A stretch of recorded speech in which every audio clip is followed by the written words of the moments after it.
University మంచి భవిష్యత్తు కోసం తెలుగు విద్యార్థులు ఇష్టపడే యూనివర్సిటీ. కాల్ 9059052378 9059052379.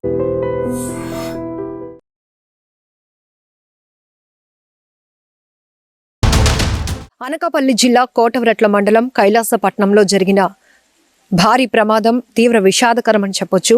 ఒక మందుగుండు సామగ్రి తయారీ కేంద్రంలో జరిగినటువంటి ఈ భారీ అగ్ని ప్రమాదం వల్ల 8 మంది తమ ప్రాణాలు కోల్పోయారు. చాలా మంది అయితే తీవ్రమైనటువంటి గాయాలతో హాస్పిటల్లో చికిత్స పొందుతున్నారు. కేజీహెచ్లో కొంతమందికి అత్యవసరమైనటువంటి చికిత్స అందిస్తూ అబ్జర్వేషన్లో కూడా ఉంచినట్టు కేజీహెచ్ సూపరింటెండెంట్ చెప్తున్నారు. సో చాలా మందిని, కొంతమందికి గాయాల తీవ్రత తగ్గిన వాళ్ళకి మాత్రం స్థానికంగా ఉన్నటువంటి నర్సీపట్నం, అనకాపల్లి హాస్పిటల్స్లో ట్రీట్మెంట్ అందిస్తున్నారు. ఇక్కడ మనం చూడొచ్చు, ప్రమాదం జరిగినటువంటి ప్లేస్లో ఉన్నాం. మధ్యాహ్నం 1 గంట నుంచి ఇప్పటి వరకు నిరంతరంగా, ఇప్పుడు 9 అవుతోంది, 9 గంటల పాటు కూడా నిరంతరంగా ఇక్కడ అగ్నిమాపక సిబ్బంది, పోలీసులు, అధికార యంత్రాంగం అంతా శ్రమించడంతో పరిస్థితి పూర్తిగా అదుపులోనికి వచ్చినప్పటికీ కూడా ఇక్కడ మీరు చూస్తున్నారు విజువల్స్ లో పెద్ద పెద్ద కట్టడాలు, రూమ్స్ ఏవైతే ఉన్నాయో, సిమెంట్ గోడలతో ఉన్నటువంటి రూమ్స్, రేకుల షెడ్లు కూడా కకావికలం అయిపోయి ఎగిరి పడ్డాయి అని చెప్పొచ్చు. పూర్తిగా ఈ స్ట్రక్చర్ లో అయితే చించుబొడ్డి నుంచి తారా జువ్వల వరకు భారీగా, మనం ఏవైనా సెలబ్రేషన్స్ అయినప్పుడు, ఏవైతే పెళ్ళిళ్ళ సందర్భంలో కానీ లేకపోతే చావు కార్యక్రమాలప్పుడు కూడా కొంతమంది ఈ తారా జువ్వలు వెలిగిస్తూ ఉంటారు. అలాగే దీపావళికి సంబంధించినటువంటి సామాగ్రి కానీ పూర్తిగా అన్ని కూడా A to Z మందుగుండు సామాగ్రి ఇక్కడ తయారవుతూ ఉంటుంది. దానివల్లే ప్రమాదం ఈ స్థాయిలో జరిగింది అని చెప్పుకోవచ్చు. అయితే ప్రమాదం జరిగినటువంటి స్థలాన్ని ఐడెంటిఫై చేసినప్పటికీ కూడా ఆ సరౌండింగ్ లో ఎక్కడ కూడా పవర్ కి సంబంధించి ఏమీ లేవు కాబట్టి ఇది షార్ట్ సర్క్యూట్ వల్ల జరిగిన ప్రమాదంగా అయితే మాత్రం 100% అనుకోవడానికి లేదు. కేవలం వీళ్ళేదో మందుగుండు సామాగ్రి తయారు చేస్తున్నప్పుడు ఒక చిన్న ఫైర్ నుంచి ఈ ప్రమాదం అలా పెద్దగా చేరిందనుకోవాలి.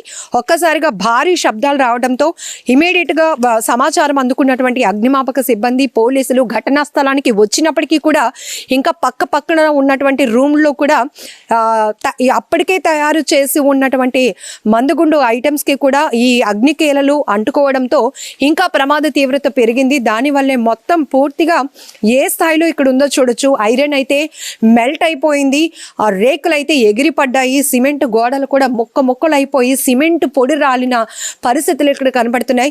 9 గంటల తర్వాత కూడా పూర్తిగా అగ్నికేలలు అదుపులోనికి వచ్చినప్పటికీ ఇక్కడ ఇప్పుడు కొన్ని వైర్లు కానీ ఈ ఐటమ్స్ కాలుతున్న ఆ పొగ అయితే మాత్రం ఇంకా ఆ తీవ్రత తగ్గలేదని చెప్పుకోవచ్చు. బట్ ఇదే స్థలంలో ప్రతిరోజు వాళ్ళ డైలీ లైఫ్లో చేసే ఒక పని, కూలీలుగా వచ్చిన వాళ్ళు ఇక్కడ మందుగుండు సామాగ్రి తయారీలో ఉంటారు. అలాంటిది ఈ ప్లేస్లోనే మా ప్రాణాలు పోతాయని పాపం వాళ్ళు ఎప్పుడు ఊహించి ఉండరు. ప్రమాదం మరి ఎలా జరిగిందో తెలియదు కానీ ప్రస్తుతం ఇదే ప్రమాదంలో ఈ మందుగుండు సామాగ్రి తయారీ కేంద్రానికి సంబంధించిన ఓనర్ జానకిరామ్ కూడా తీవ్రంగా గాయపడ్డారు. ఆయన కూడా కేజీహెచ్లో ట్రీట్మెంట్లో ఉన్నారు, అబ్జర్వేషన్లో ఉన్నట్లు కూడా తెలుస్తోంది. ఆయన మామ, తోడల్లుడు కూడా చనిపోయారు. అలాగే అతనికి సంబంధించినటువంటి దగ్గర బంధువు కూడా ప్రమాదంలో చనిపోయినట్లు తెలుస్తోంది. మరొక వైపు ఇదే ప్రాంతానికి చెందినటువంటి 4 ఈ 8 మంది మృతుల్లో కూడా వాళ్ళు ఉండటం చాలా బాధాకరం. ఒక్కసారిగా ఈ ప్రాంతం అంతా తీవ్రమైనటువంటి విషాద ఛాయలు అలముకున్నాయని చెప్పొచ్చు. నివాస ప్రాంతాలకు దూరంగానే ఇలాంటి మందుగుండు సామాగ్రి తయారీ కేంద్రాలకు పర్మిషన్స్ ఇస్తారు కాబట్టి ప్రమాద స్థాయి తగ్గినప్పటికీ కూడా చుట్టుపక్కల ఉన్నటువంటి, అంటే దూరంలో ఒక 5 కిలోమీటర్లు 2-3 కిలోమీటర్ల దూరంలో ఉన్న వాళ్ళకి కూడా ఈ ప్రమాద తీవ్రత కనిపెట్టగలిగారు. అంటే ఆ స్మెల్ కావచ్చు, లేకపోతే ఎందుకంటే ఇక్కడ పవర్ఫుల్ మందుగుండు సామాగ్రిలు తయారవుతూ ఉంటాయి కాబట్టి దానికి ఉపయోగించేటటువంటి కెమికల్స్, రసాయనాలు ఏవైతే ఉంటాయో దాని ఎఫెక్ట్ మాత్రం చాలా తీవ్రంగా ఉంది. ఈ ప్రమాదం జరిగినటువంటి ఘటనా స్థలికి మేమందరం దూరంగా ఉంటున్నప్పటికీ కూడా ఊహించగలిగాం. ఎందుకంటే ఆ స్థాయిలో అగ్నికేలలు ఎగసి పడుతున్నాయి, మంటలతో పాటు శబ్దాలు వస్తున్నాయి. మరొక వైపు విపరీతంగా పీల్చలేడానికి ఇబ్బంది పడినటువంటి ఆ మందుగుండు సామాగ్రి కాలిన స్మెల్ ఎలా అయితే వస్తుందో దాన్ని మేము పసిగట్టి ఇమీడియట్గా పోలీసులకు మేము ఇన్ఫర్మేషన్ ఇచ్చామని కూడా చెప్తున్నారు కొంతమంది స్థానికులు. అప్పటికే ఘటనా స్థలానికి అరగంటలోనే చేరుకోగలిగారు. అయినప్పటికీ కూడా ఇక్కడ మనం చూడొచ్చు చాలా బృందాలు ఇప్పటికీ కూడా ఇంకా స్టిల్ వర్క్ చేస్తూనే ఉన్నాయి. చాలా తీవ్రంగా శ్రమించారని చెప్పొచ్చు. ఎందుకంటే ఒకవైపు మండు టెండ, మధ్యాహ్నం 1 గంట ప్రాంతంలో ఈ ప్రమాదం జరిగిన సమయంలో అరగంటలోనే మొత్తం అగ్నిమాపక శాఖ పోలీసులు అలాగే ఎస్డిఆర్ఎఫ్ బృందాలు కూడా ప్రత్యేకంగా ఇక్కడికి చేరుకున్నప్పటికీ చాలా మంది మమ్మల్ని కాపాడండి అంటూ తీవ్రమైన గాయాలతో విలవిలలాడిపోతూ కనిపించారు. కొంతమంది అయితే ఆ రేకుల షెడ్ స్ట్రక్చర్లు ఇరుక్కుపోయిన వాళ్ళని కూడా తొలగించటం, వాళ్ళని బయటకు రెస్క్యూ చేయడం కూడా చాలా టఫ్ జాబ్ అయిందని చెప్పొచ్చు. ప్రస్తుతానికైతే కేజీహెచ్లో చాలా మంది చికిత్స పొందుతున్నారు. ప్రభుత్వ ఆసుపత్రి లోకల్గా ఉన్న నర్సీపట్నం ఏరియా హాస్పిటల్లో కూడా కొంతమంది ట్రీట్మెంట్ తీసుకుంటున్నారు. వాళ్ళందరూ కూడా త్వరగా కోలుకోవాలని మనం కూడా భగవంతుని ప్రార్థిద్దాం. ప్రస్తుతానికైతే క్లూస్ టీమ్స్ అయితే ఘటనా స్థలికి చేరుకొని ఇక్కడ ఎటువంటి ఆధారాలు ఉంటాయి అనేది కూడా వాళ్ళు సేకరించే పనిలో ఉన్నారు. మనం చూస్తున్నాం యూనిఫామ్లో ఉన్నారు. ఎన్డీఆర్ఎఫ్ బృందాలు కూడా ఇక్కడికి చేరుకున్నాయని చెప్పొచ్చు.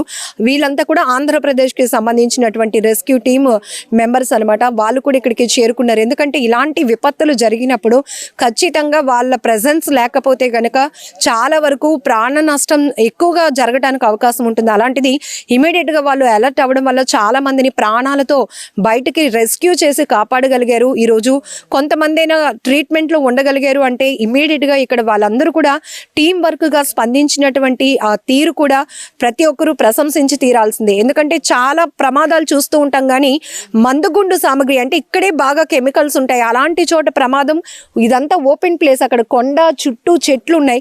ఇంకా కూడా ఇమీడియట్గా వీళ్ళు అలర్ట్ కాకపోతే ప్రమాదం మాత్రం ఇంకా స్థాయి పెరిగేది, మృతులు కూడా పెరిగే అవకాశం ఉండటానికి కూడా చాలా ఛాన్స్ ఉంది. అలాంటిది ఇమీడియట్గా రెస్పాండ్ అవ్వడం వల్ల, వాళ్ళు రెస్క్యూ చేయడం వల్ల చాలా మంది ప్రాణాలతో బయటపడ్డారు. ఏదైనా ఈ మందుగుండు సామగ్రి తయారీ కేంద్రంలో జరిగిన ఈ భారీ పేలుడు అగ్ని ప్రమాదంలో 8 మంది చనిపోయారు. వాళ్ళ కుటుంబాలు త్వరగా తేరుకోవాలని కూడా మనం మనస్ఫూర్తిగా కోరుకుందాం.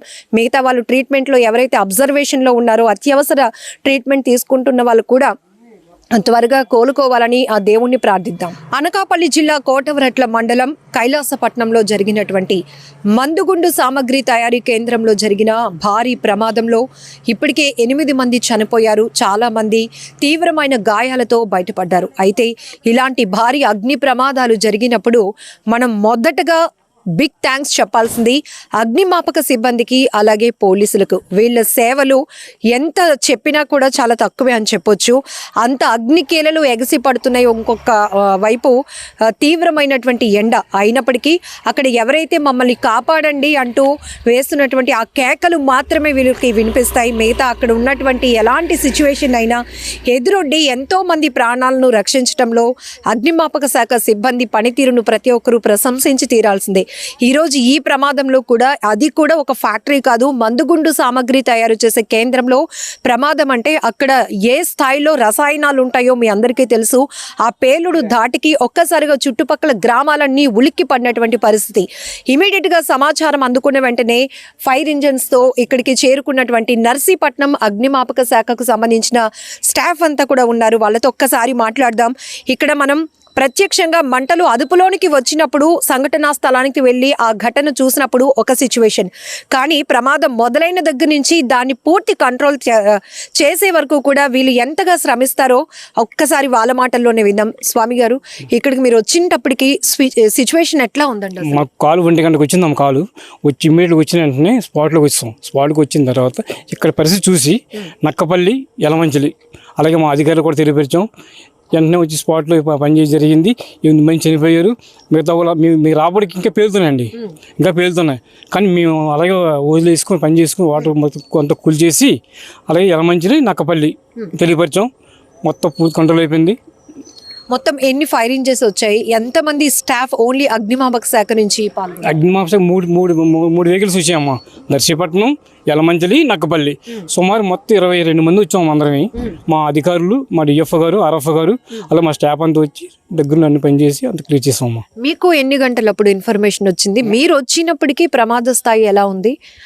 అక్కడ ఉన్నటువంటి సిచ్యువేషన్, అప్పటికే స్పాట్లో 6 చనిపోయి ఉన్నారు, ఇంకొక 2 తర్వాత చనిపోయారు. చాలా మంది తీవ్రమైన గాయాలు, దానికి తోడు తీవ్రంగా ఎండ ఒకటి. ఎట్లా ఉంది అసలు మీకు? మీ రాబడి మొత్తం ఫైర్ ఉందమ్మా. ఫైర్ ఉన్న తర్వాత మేము ఏం చేసామంటే ఈ ఊజి పేలుతున్నాయి, ఈ జువ్వలు పేలుతున్నాయమ్మా. జువ్వ పేలుతుంటే మా మీద పడుతున్నాయి. కానీ మా సిబ్బంది మేము కూడా అలా ప్రాణాలు తెగించి మేము అంతా చేసామమ్మా. ఇమ్మీడియట్గా మా బండి మళ్ళీ చాలకపోతే యలమంచిలి, నక్కపల్లి వెహికల్ వెళ్ళిపోయి 8 hours పెట్టింది కంట్రోల్ చేయడానికి. మొత్తం ప్రెజెంట్ క్లియర్లో ఉందమ్మా. లోకరాజు గారు, ఎన్ని గంటలు టైం పట్టింది? ఎంత సేపటి నుంచి మీరు శ్రమిస్తూనే ఉన్నారు? 1:30కి రీచ్ అవడం జరిగింది మేడం. 1:30 నుంచి ప్రజెంట్ ఇప్పటి వరకు వర్క్ చేస్తూనే ఉన్నాం మేడం.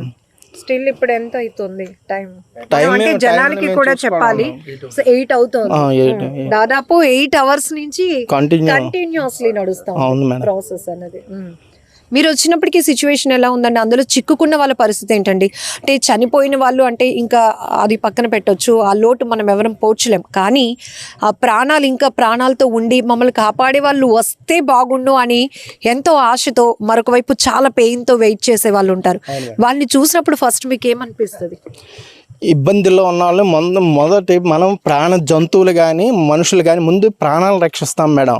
ఆ ప్రాణాలు రక్షించి తర్వాత ఎవరైతే వాళ్ళని సేఫ్ ప్లేస్కి అంబులెన్స్కి కానీ తీసుకొచ్చి మనం సేఫ్ ప్లేస్ హాస్పిటల్కి చేరుస్తాము. ఈ లోపల ప్రమాదం ఇక్కడ చూసేసరికి ప్రమాదం ఎక్కువగా ఉంది, తీవ్ర ప్రమాదం. కొంతమంది షేవ్ చేస్తూ కొంతమంది మంటలను అదుపు చేయడం జరిగింది మేడం. సో మీరు వచ్చినప్పటికీ అక్కడ ఉన్నటువంటి సిచ్యువేషన్ ఎలా ఉంది? చాలా స్పేసియస్ వరకు కూడా మొత్తం నిర్మాణంలో ఉన్న కట్టడాలు కూడా పగిలిపోయి ఆ గోడలు కూడా అంత బ్రేక్ అయిపోయినటువంటి బ్లాస్ట్ అయిపోయింది. అవును మేడం, మేము మాకైతే కాల్ అయితే ఫైర్ కాల్ మాత్రం 1 గంటకు వచ్చింది మేడం. వచ్చిన తర్వాత మేము ఇమీడియట్గా టర్న్అవుట్ చేసాం. వెహికల్ టర్న్అవుట్ చేసి మా సిబ్బందితో మొత్తం మా ఫైర్ గారి ఆధ్వర్యంలో టర్న్అవుట్ చేసి ఇక్కడికి 1:30-1:35 కల్లా మేము రీచ్ అయ్యాం మేడం. రీచ్ అయ్యేసరికి ఇక్కడ ఉన్న పరిస్థితి ఏంటంటే హెవీ క్రౌడ్, మొత్తం పబ్లిక్ కూడా ఇక్కడ చాలామంది వచ్చి చూసిన జరిగినటువంటి ప్రమాదాన్ని చూసి చాలా దిగ్భ్రాంతికి గురయ్యారు. దిగ్భ్రాంతికి గురైన తర్వాత మేము ఆటోమేటిక్గా మా వెహికల్ ఇమీడియట్గా వదిలేసి అక్కడ ఉంటే వచ్చేసరికి మొత్తం టోటల్గా ఈ స్టోర్ రూమ్లు సైడ్ ఏంటి, తర్వాత ఆ ఎక్విప్మెంట్, తర్వాత మెటీరియల్ తయారు చేసి మనం మ్యాన్మేడ్ చేస్తాం మేడం. చేసిన తర్వాత అది ఒకేసారి ఎక్స్ప్లోజ్ అయినట్టు ఉంది. ఆ ఎక్స్ప్లోజ్కి బ్లాస్ట్ అయిపోయి మొత్తం టోటల్గా అక్కడ ఉన్నటువంటి 4-5 బిల్డింగ్స్ కూడా మనం స్ప్రెడ్ అయిపోయి మొత్తం చాలా మంది చనిపోవడం జరిగింది. అయితే ఒక 6 డెడ్ బాడీ అయితే మాకు కనిపించాయి మేడం. 6 కూడా చనిపోయారు మేడం, బాడీలోనే మేడం. తర్వాత మేము వచ్చేసరికి మళ్ళీ ఆరా తీసాం మేడం, ఎంతమంది చనిపోయారు ఏంటి, ఇక్కడ వర్కర్స్ ఎంతమంది పని చేస్తున్నారు ఏంటంటే సుమారుగా 12-13 మంది వర్కర్స్ ఇందులో పనిచేస్తున్నారు సార్. పని చేస్తే ఆటోమేటిక్గా ఎలా జరిగిందో తెలియదు కానీ జరిగింది, ప్రమాదం అయితే జరిగింది. జరిగిన తర్వాత ఈ అంబులెన్స్లో ఒక 4 ఇంజురీ పర్సన్స్ దగ్గరలో హాస్పిటల్ తీసుకెళ్ళారు మేడం, నర్సీపట్నం ఏరియా హాస్పిటల్కి. తీసుకెళ్ళిన తర్వాత ఇక్కడ డెడ్ బాడీలు అయితే ఉన్నాయి మేడం. ఈ తర్వాత మేము వచ్చేసరికి పోలీస్ వారు, డిపార్ట్మెంట్ వాళ్ళు, తర్వాత మీడియా వాళ్ళు అందరూ వచ్చి ఉన్నారు మేడం.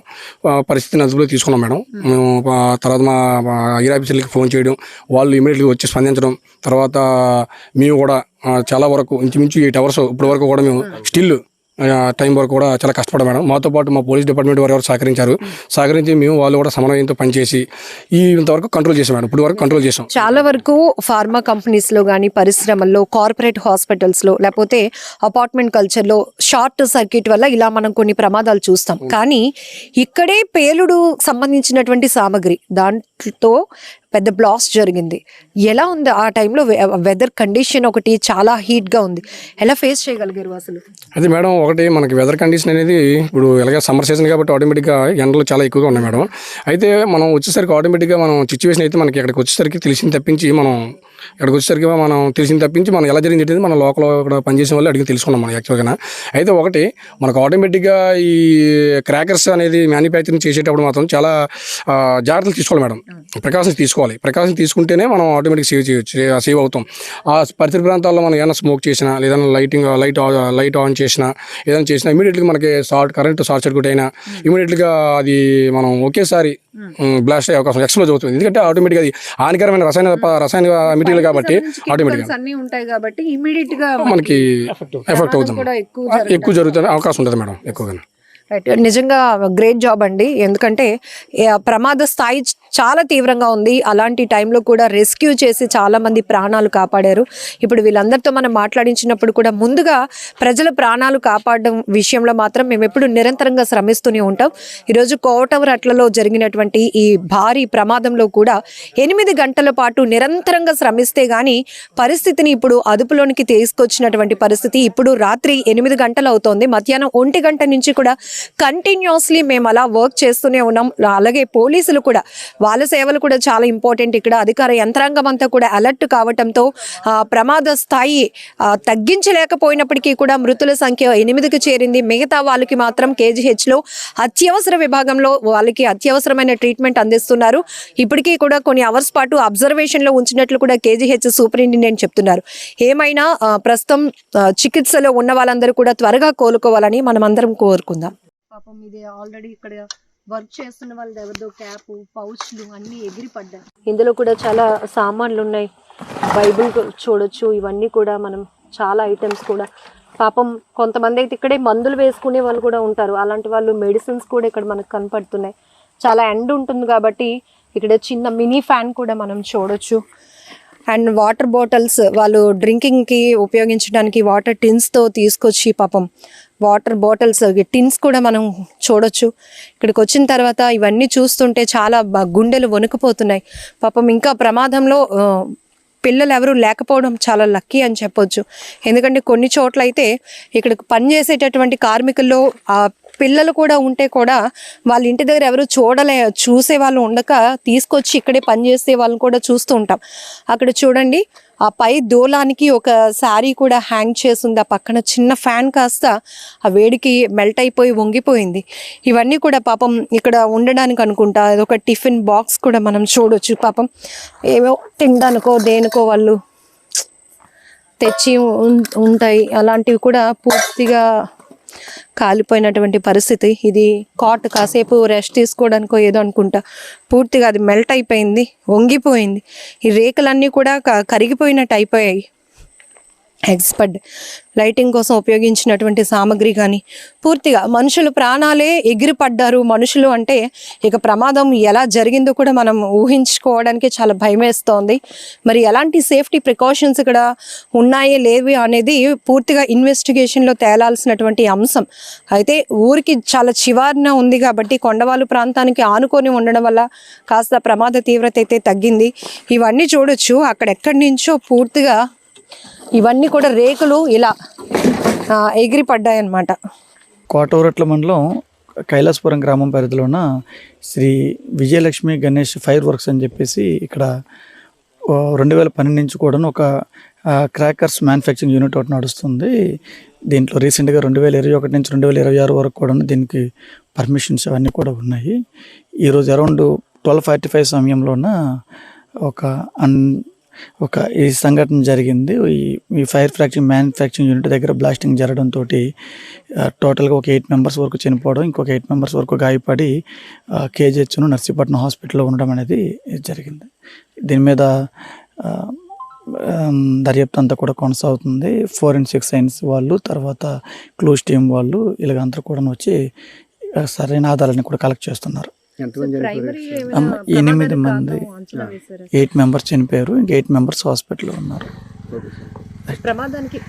అమ్మ అది ఈ యాక్చువల్గా వీళ్ళంతా కూడాను పర్మిషన్ ఉన్న యూనిట్ ఇదంతా కూడాను ఇక్కడైతే ఏదైతే ఈ జువ్వలకు సంబంధించి ఫిల్ చేస్తున్నారో అక్కడ ఏదైనా స్పార్క్ ఉండి ఇది జరగడానికి అవకాశం ఉంటుందని చెప్పి అనుకుంటున్నారు అంతే. రైట్. మృతులమ్మ అందరూ కూడా అరౌండ్ 40 years వాళ్ళంతా మ్యాక్సిమం అంతా కూడా ఉన్నారు. అరౌండ్ 40 years అంతా కూడా. శతగాత్రులు కూడా ఇంచుమించు అంతే ఉన్నారు. ఒకళ్ళు ఎవరికి 60 years ఉన్నాయి తప్పితే అందరూ కూడా అరౌండ్ 40. అందరూ కూడా ఈ విలేజర్స్ చుట్టుపక్కల వాళ్ళు. ఒక సామాన్లు కూడా చెందినటువంటి ఒక లేడీ ఒకరు చనిపోయారు. ఆ ఇంజూర్డ్ కూడా ఆమె భర్త ఎవరో ఒకరు ఉన్నారు. ఆయన ఎవరైతే రిజిస్టర్డ్ ఓనర్ ఉన్నారో అప్పిరెడ్డి పున్నయ్య అనుకుంటానని పేరు, అతను కూడా చనిపోయినారు. ఆయన కూడా చనిపోయినారు. జానకిరామ్ గారు కాదు, మరి రికార్డెడ్ ఓనరు అప్పిరెడ్డి పున్నయ్యమ్మ, ఆయన కూడా చనిపోయినారు. రైట్. జానకిరామ్ గారు కూడా ఆయన తోడళ్ళు కోవర్కరు, అతను కూడా ముద్దాయిగా మనం ఇందులో యాడ్ చేయడం జరిగింది.